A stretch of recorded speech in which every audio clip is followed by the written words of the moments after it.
సమ్మక్క సారక్క జాతర ప్రపంచంలోనే గిరిజనులు నిర్వహించే అతిపెద్ద జాతరగా ప్రసిద్ధికెక్కింది.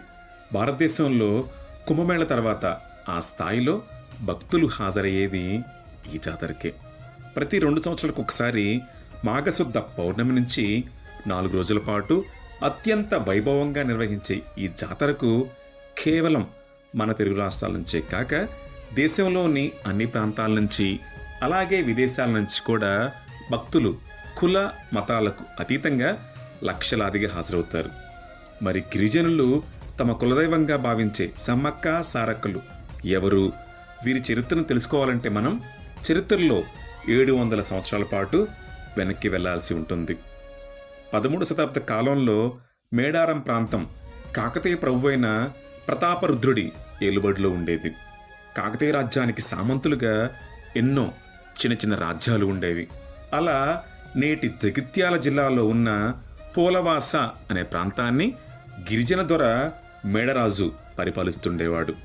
ఒకసారి మేడరాజు అడవిలోకి వేటకి వెళ్ళిన సమయంలో అతడికి ఒక పెద్ద పుట్ట దగ్గర కేరింతలు కొడుతూ దివ్య తేజస్సుతో ఒక పసిపాప కనిపిస్తుంది.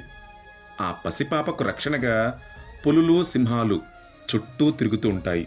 ఆ సన్నివేశం చూసి ఆశ్చర్యపోయిన మేడరాజు పరుగు పరుగున ఆ పసిపాప దగ్గరకు వెళ్ళి ఆమెను ముద్దాడుతూ, ఆ కొండదేవర తల్లి పిల్లలు లేని నన్ను నా గూడెంలోని ప్రజలను చూసుకోవాలని ఇలా పసిపాప రూపంలో దిగి వచ్చిందని ఎంతో సంతోషపడి ఆ పాపను తన గూడానికి తీసుకొచ్చి మాఘశుద్ధ పౌర్ణమి రోజున ఆమెకు సమ్మక్క అనే పేరు పెడతారు. అలా ఆ కోయగూడెంలో పెరిగి పెద్దవుతున్న సమ్మక్క ఎంతో దివ్యత్వాన్ని ప్రకటిస్తూ ఉండేది. గిరిజనులను ఎంతో ప్రేమగా చూసుకుంటూ వారందరితోనూ ఆప్యాయంగా మెలిగేది. వారికి ఎలాంటి అనారోగ్యం వచ్చినా సరే సమ్మక్క ఇచ్చే ఆకు పసరుతో వెంటనే నయమైపోయేది.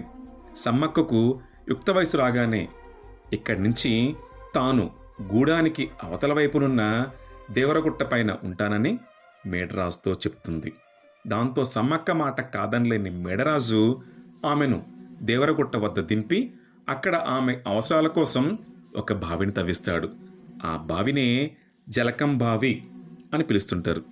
చాలా కాలం పాటు ఆ ప్రకృతితో మమేకమయ్యి అక్కడే ఉన్న సమ్మక్కకు మేడరాజు తన మేనలుడైన మేడారం ప్రాంతాన్ని పరిపాలించే పగిడిద్దరాజుకిచ్చి వివాహం జరిపిస్తాడు. పగిడిద్దరాజు గొప్ప యోధుడు.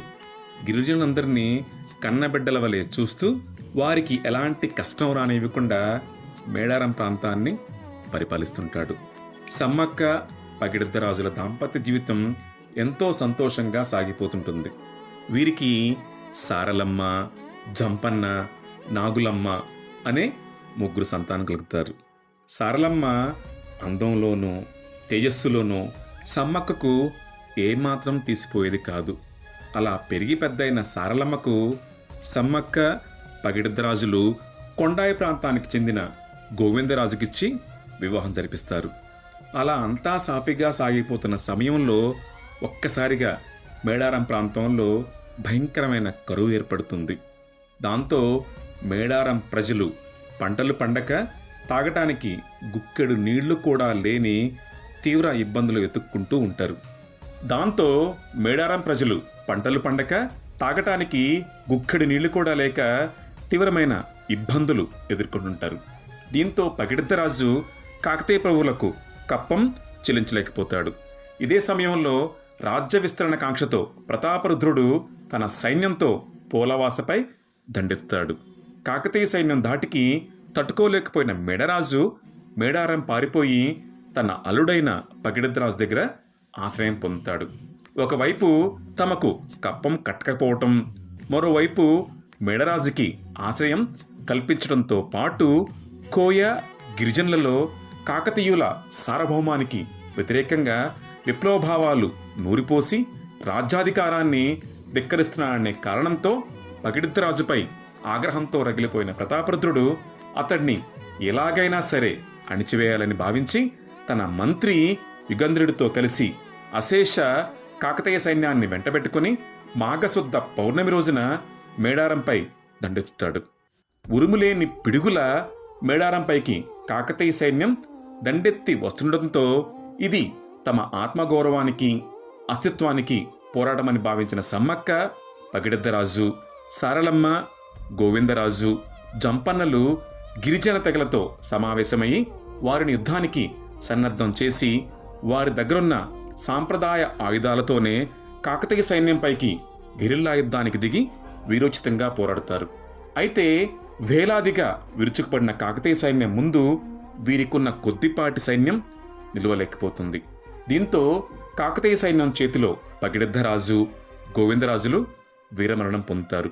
ఈ విషయం తెలుసుకున్న జంపన్న తాను కాకతీయుల సైన్యం చేతిలో మరణించడం ఇష్టం లేక గాయాలతోనే అక్కడే ఉన్న సంపెంగ వాగులోకి దూకి ఆత్మార్పణ చేసుకుంటాడు.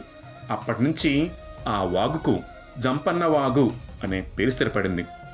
తన వారందరూ కాకతీయ సైన్యం చేతిలో మరణించారని తెలుసుకున్న సమ్మక్క అపరకాల రుద్రిలాగా మారి యుద్ధభూమిలో వీరవిహారం చేస్తూ కాకతీయ సైన్యాన్ని చీల్చి చెండాడుతుంది. దాంతో ఎంతో భయపడిన ప్రతాపరుద్రుడు ఆమెని ఎదుర్కొనలేక వెనక నుంచి వెన్నుపోటు పొడుస్తాడు. దాంతో సమ్మక్క శరీరమంతా రక్త శకమవుతుంది. దీంతో తీవ్రగాయాలతో యుద్ధభూమిని వీడిన సమ్మక్క రక్తపు దారాలతోనే యుద్ధభూమి నుంచి నిష్క్రమించి చిలకలగుట్ట వైపు వెళుతూ మార్గమధ్యంలోనే అదృశ్యమైపోతుంది. దాంతో సమ్మక్క ఏమైందా అని వెతుకుతూ చిలకలగుట్ట మీదకు వచ్చిన గిరిజనులకు ఆ గుట్టపైన నెమలినార చెట్టు క్రింద ఉన్నటువంటి పుట్ట దగ్గర పసుపు కుంకుమలు గల భరిణ కనిపిస్తుంది. ఇదే సమయంలో ఆకాశం నుంచి వారికి కొన్ని మాటలు వినిపిస్తాయి. నేను మీ సమ్మక్కను, నేను మీ మధ్య భౌతికంగా లేకపోయినా సరే ఎప్పుడు మీ మధ్యనే ఇక్కడే సంచరిస్తూ ఉంటాను. మీకు ఏ చిన్న కష్టం వచ్చినా సరే నన్ను ప్రార్థించగానే మిమ్మల్ని ఆదుకుంటానని పలుకుతుంది. దాంతో ఆ గిరిజనులందరూ తమ పసుపు కుంకుమలు కాపాడటానికి ఆ తల్లి ప్రాణత్యాగం చేసిందని కన్నీరు కారుస్తారు.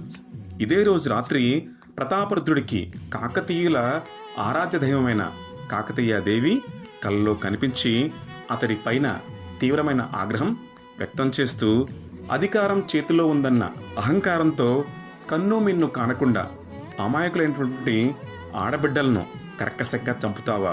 ఇదే కొనసాగితే నీ అధికార దాహం నీ పతనానికి దారితీస్తుందని చెప్పి అదృశ్యమైపోతుంది.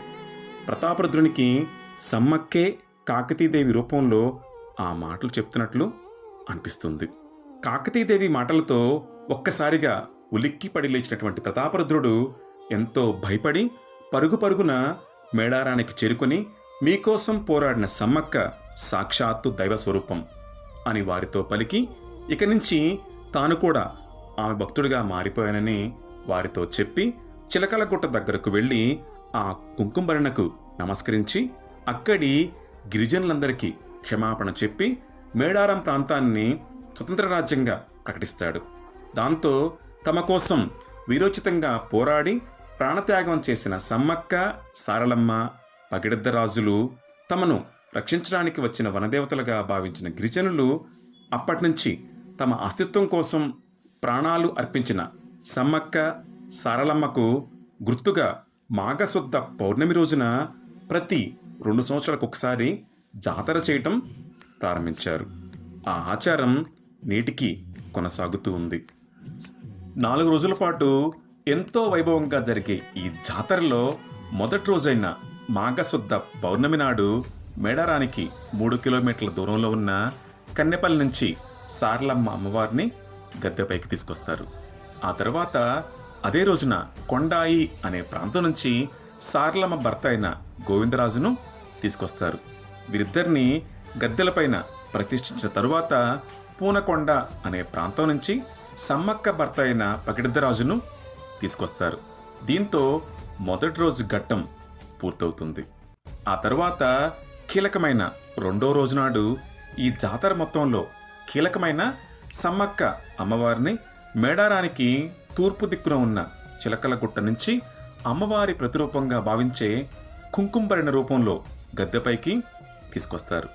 సమ్మక్క అమ్మవారిని చిలకలగుట్ట నుంచి గద్దెపైకి తీసుకువచ్చే సమయంలో భక్తులందరూ పూనకాలతో ఊగిపోతారు. ఆ ప్రాంతమంతా సమ్మక్క సారలక్కల నామస్మరణతో మారుమోగుతుంది.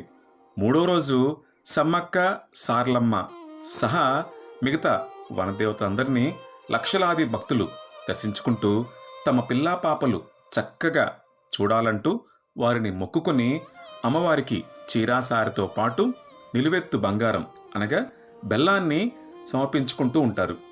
జాతరలో చివరి రోజైన 4వ రోజు నాడు వనదేవతలందరినీ వనప్రవేశం చేయించి సమ్మక్క అమ్మవారిని చిలకలగుట్ట దగ్గర కుంకుమభరణ రూపంలో యథాస్థానంలో ఉంచుతారు. దాంతో జాతర క్రతువు పరిపూర్ణమవుతుంది. 4 రోజుల పాటు అత్యంత వైభవంగా జనసంద్రోహం మధ్య జరిగే ఈ మహాజాతరకు కుల మతాలకు అతీతంగా వనదేవతలను దర్శించుకోవటానికి మన తెలుగు రాష్ట్రాల నుంచే కాక పొరుగున ఉన్న మహారాష్ట్ర, ఒరిస్సా, ఛత్తీస్గఢ్, మధ్యప్రదేశ్ తదితర రాష్ట్రాల నుంచి భక్తులు మేడారానికి చేరుకుంటారు. జాతరకు 10 రోజుల ముందు నుంచే ఇక్కడ జాతరకు సంబంధించిన క్రతువు అనేది మొదలవుతుంది. గిరిజన పూజారులే వారి సాంప్రదాయం ప్రకారం జాతరను నిర్వహిస్తారు. మేడారానికి వచ్చిన భక్తులు ముందుగా జంపన్న వాగులో స్నానం చేసి అనంతరం అమ్మవార్లను దర్శించుకుంటారు. గిరిజనుల ఆరాధ్య దైవమైన సమ్మక్క అమ్మవారు ఇప్పటికీ చిలకలగుట్టపైనే సంచరిస్తూ ఉన్నారని గిరిజనులు విశ్వసిస్తారు. జాతర క్రతువుల్లో భాగంగా 2వ రోజు గిరిజన తెగకు చెందిన వడ్డెర బృందం అమ్మవారిని గద్దెపైకి తీసుకురావడానికి చిలకలగుట్టపైకి వెళుతుంది. అలా అంతా కొంత దూరం వెళ్ళిన తర్వాత మిగతా బృందాన్ని అంతా అక్కడ ఆపేసి ప్రధాన వడ్డ పూజారి రహస్యమైన కొన్ని పూజా ద్రవ్యాలను తీసుకుని అడవిలో అలా నడుచుకుంటూ వెళ్ళి ఒక నిగూఢమైన ప్రదేశంలో అమ్మవారికి పూజలు నిర్వహించి ఆమెను కుంకుమభరణిలోకి ఆవాహన చేసి గద్దెపైకి తీసుకొస్తారు. ఈ సాంప్రదాయం అనేది ఎన్నో వందల సంవత్సరాలుగా ఎంతో రహస్యంగా కొనసాగుతూ వస్తుంది. అమ్మవారు ఇక్కడ కొలువుదీరి ఉన్నారు కాబట్టే మేడారానికి అంతటి ఆకర్షణ మరియు శక్తి వచ్చిందని ఇక్కడి గిరిజనులు నమ్ముతారు. అత్యంత వైభవంగా జరిగే ఈ మేడారం జాతరని చూసి తీరాల్సిందే.